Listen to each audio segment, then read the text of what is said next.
क्या आप जानते हैं बसंत पंचमी केवल एक त्योहार नहीं बल्कि ज्ञान, विद्या और कला का महापर्व है। माँ सरस्वती को हमेशा श्वेत वस्त्रों में ही क्यों दिखाया जाता है?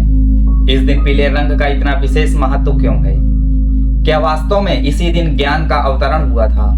आज के इस वीडियो में हम इन सभी प्रश्नों के उत्तर जानेंगे और साथ ही आपको सुनाएंगे बसंत पंचमी से जुड़ी एक अद्भुत और पौराणिक कथा।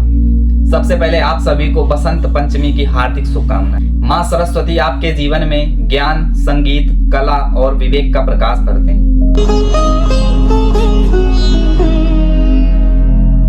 नमस्कार मित्रों, मैं हूं गोविंद कुशवाहा और आप देख रहे हैं हमारा ऑफिशियल चैनल, जहां हम आपको बताते हैं न्यूज, हिस्ट्री, भक्ति, क्राइम, रियल स्टोरी और हेल्थ से जुड़ी कुछ महत्वपूर्ण जानकारियां। अब आइए बात को आगे बढ़ाते हुए चलते हैं उस पौराणिक कथा की ओर, जहां से बसंत पंचमी की परंपरा प्रारंभ मानी जाती है। पौराणिक ग्रंथों के अनुसार एक समय संपूर्ण सृष्टि की रचना हुई। तब ब्रह्मांड अंधकार, निर्वता और जड़ता से भरा हुआ था। ना तो कहीं ज्ञान था, ना संगीत, ना ही वाणी। तब सृष्टि के रचयिता ब्रह्मा जी को यह अनुभूति हुई कि बिना ज्ञान के सृष्टि अधूरी है।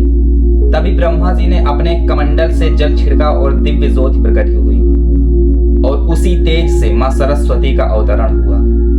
माँ सरस्वती के हाथों में पुस्तक जो ज्ञान का प्रतीक है, वीणा जो संगीत और स्वर का प्रतीक है, श्वेत वस्त्र पवित्रता और शांति का प्रतीक था।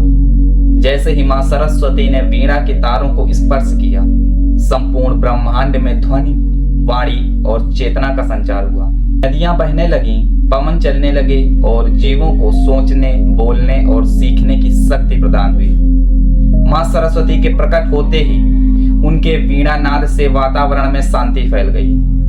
मानव को स्पष्ट वाणी, विवेक और मर्यादा का ज्ञान प्राप्त हुआ। तभी से माँ सरस्वती को वाणी और बुद्धि की अधिष्ठात्री देवी कहा गया। यह कथा हमें सिखाती है कि बिना विवेक के ज्ञान अधूरा है और बिना शुद्ध वाणी के समाज का विकास संभव नहीं। बसंत पंचमी इसी संतुलन का प्रतीक मानी जाती है। एक और पौराणिक मान्यता के अनुसार शीत ऋतु के अंत में जब पृथ्वी थकी और निस्तेज हो जाती है, तब देवताओं ने माँ सरस्वती से प्रार्थना की कि सृष्टि में फिर से उत्साह और चेतना का संचार हो। माँ सरस्वती बसंत पंचमी के दिन प्रकट हुई और उनके आशीर्वाद से प्रकृति ने नया रूप धारण किया। इसी कारण बसंत पंचमी को प्रकृति और ज्ञान के मिलन का पर्व कहा जाता है। बसंत पंचमी और पीले रंग का महत्व। इसी दिन से प्रकृति में बसंत ऋतु का आगमन माना जाता है। खेतों में सरसों के खिलते हुए फूल, चारों ओर पीला रंग उत्साह और समृद्धि का प्रतीक बन जाता है। इसी कारण बसंत पंचमी पर पीले वस्त्र धारण किए जाते हैं और माँ सरस्वती की पूजा की जाती है। बसंत पंचमी हमें यह सिखाती है कि ज्ञान ही सबसे बड़ा धन है। जिसके पास ज्ञान है वही अंधकार से प्रकाश की ओर बढ़ सकता है। इसी संदेश के साथ एक बार फिर से आपको बसंत पंचमी की हार्दिक शुभकामनाएं। यदि आपको वीडियो पसंद आया हो तो लाइक करें, शेयर करें और चैनल को सब्सक्राइब करना ना भूलें। धन्यवाद।